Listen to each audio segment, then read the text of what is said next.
A hora certa na PAN são 11h37. Eu sou William Travassos, esse é o Jornal da Manhã, segunda edição, com os principais destaques deste dia 15 de novembro de 2021. Neste feriado da Proclamação da República, nós estamos acompanhando agora a visita do presidente nos Emirados Árabes. A qualquer momento voltamos com informações de Jair Bolsonaro. E enquanto o presidente está em Dubai tentando atrair investidores, executivos da área de investimento, eles alertam que o interesse do capital estrangeiro pelos ativos em renda fixa no Brasil é o menor em 20 anos. Sobre esse assunto, nós vamos conversar agora com o advogado especialista em direito tributário e econômico, Gabriel Quintanilha. Gabriel, muito bom dia, você me ouve bem? William Travassos falando. Bom dia, William, tudo bem? Prazer, uma honra estar aqui contigo hoje. Gabriel, os fatores políticos, a incerteza política no Brasil é um grande entrave para esse investidor que fica inseguro? Sem sombra de dúvidas, o investimento estrangeiro no Brasil leva em consideração diversos elementos, dentre eles a estabilidade política e econômica do país, para que o investidor possa trazer o seu dinheiro para o Brasil. Agora, é interessante lembrar, William, que são dois pontos que devem ser analisados: o investimento financeiro e o investimento de capital mesmo. O investimento financeiro ele sofre muito com as oscilações do mercado e ele sofre muito com a insegurança que é trazida por questões fiscais, como, por exemplo, furar o teto de gastos, espectros precatórios, orçamento, oculto. Tudo isso influencia demais o investimento estrangeiro no Brasil. É importante lembrar que no investimento de capital nós tivemos até uma grande atratividade esse ano, principalmente se considerarmos o período de 2020. Tivemos uma queda dramática em agosto, com relação ao mês de julho, mas o grande ponto, o grande impacto que nós temos que levar em consideração é o mercado, ele vai olhar sempre para investir em países com maior estabilidade econômica, com maior estabilidade fiscal. É muito difícil você atrair investimento estrangeiro num país onde não se tem sequer um teto de gastos. Essa resposta do governo para o mercado, ela é fundamental para que nós tenhamos uma maior atratividade e tenhamos um mercado estrangeiro olhando para o Brasil como um porto seguro de investimentos. Agora, Gabriel, a aprovação da PEC dos precatórios em segundo turno, ela é realmente para o mercado um recado de que o Brasil está dando um calote ou não? Isso o mercado não leva em consideração? Ela é sim um calote, porque o que são os precatórios? O Brasil é um dos poucos países do mundo que pagam suas dívidas com precatórios. O poder público ele não paga dívida no Brasil. Ele inscreve em precatório para pagar no futuro. O precatório, na verdade, é um reconhecimento da dívida. Já houve uma ação judicial promovida por uma pessoa física ou uma pessoa jurídica contra o poder público. E lá no final dessa ação, anos depois, há a inscrição desse débito do poder público em precatório para que seja pago. Quando o governo fala não pagarei, o que o governo está dizendo é estou dando um calote. É como se nós perdêssemos uma ação judicial e chegássemos ao final e falássemos não, agora eu não vou pagar, apesar de ter perdido. Isso é um recado para o mercado muito ruim. É um recado para o mercado no sentido de que eu, governo federal, vou transferir essa dívida para o próximo governante, seja ele quem for. Então, na verdade, a PEC dos precatórios é uma grande forma de você adiar o pagamento dessas dívidas. É um calote para aquele que já teve uma ação judicial transitada em julgado e, ao mesmo tempo, é uma transferência dessa dívida para o governo seguinte. E um detalhe relevante é o seguinte: a desculpa da PEC dos precatórios é exatamente financiar um programa social que vai substituir o Bolsa Família. Só que o detalhe relevante é que esse programa social ele tem término previsto para o final de 2022, ou seja, você dá um calote, você transfere dívida para o governo seguinte e você tira também essa segurança social que muitas pessoas no Brasil precisam para se manter, para bancar realmente a dignidade da pessoa humana. Agora, então, isso para o mercado é muito ruim. É como se você dissesse para o mercado, aqui no Brasil, a hora que eu quiser, eu não pago minhas dívidas. Agora, para a pessoa que está ligando na Jovem Pan e está vendo essa frase que nós colocamos em destaque, investimento estrangeiro é o menor em 20 anos. Isso é uma coisa específica do Brasil ou o dinheiro no mundo, em função da pandemia, ele recolheu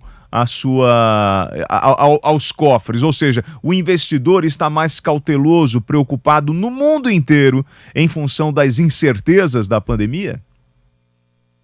Perfeita pergunta, William, porque a grande verdade é que não é só o Brasil que está sofrendo com investimento estrangeiro. Diga-se de passagem, no primeiro semestre de 2021, o Brasil foi o 6º país com maior atratividade de investimentos estrangeiros no mundo inteiro. Então, há realmente um cenário em que o investimento estrangeiro ele é mais seletivo. Ou seja, o investimento estrangeiro só está caminhando para os países que tenham maior segurança e uma maior chance de retorno. O que se espera do Brasil é exatamente entregar para o investidor estrangeiro a condição para que ele possa investir no Brasil seguro de que nós teremos condições fiscais de pagarmos as dívidas e de manter um país politicamente estável.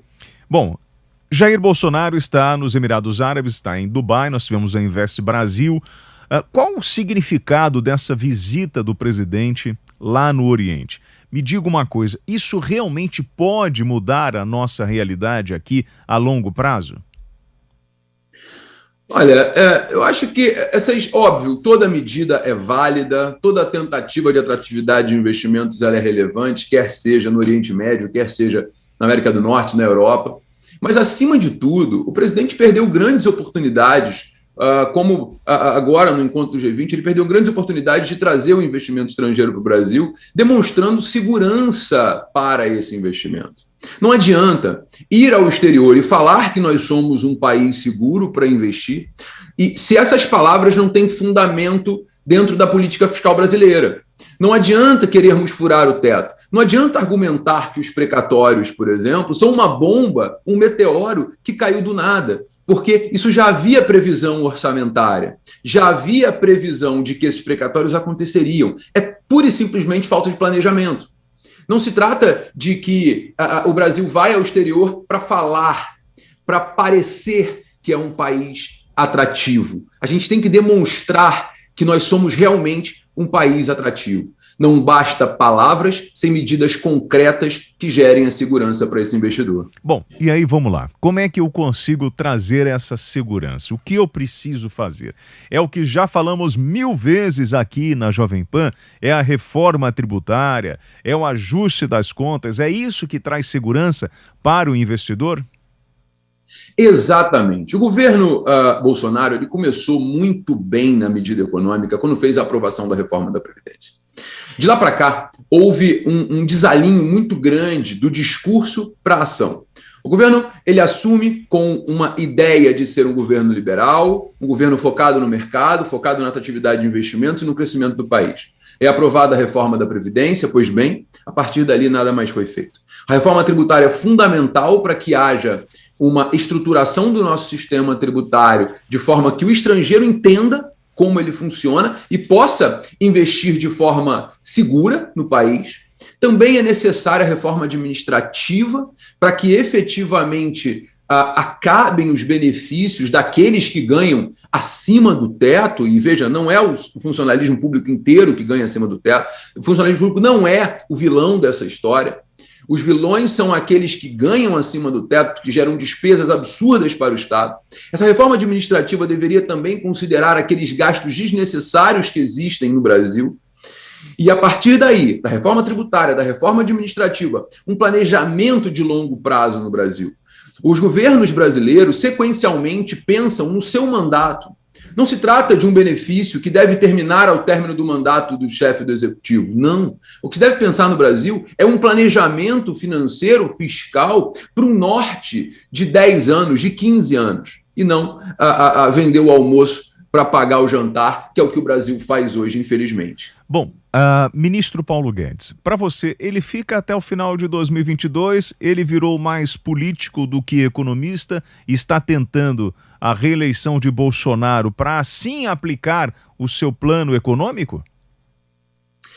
Olha, William, eu confesso que eu tinha uma esperança muito grande na atuação do ministro Paulo Guedes, um profissional extremamente técnico, capaz, que assume com uma meta, mas durante o governo ele realmente passou a ser um agente político muito mais do que um agente técnico da economia.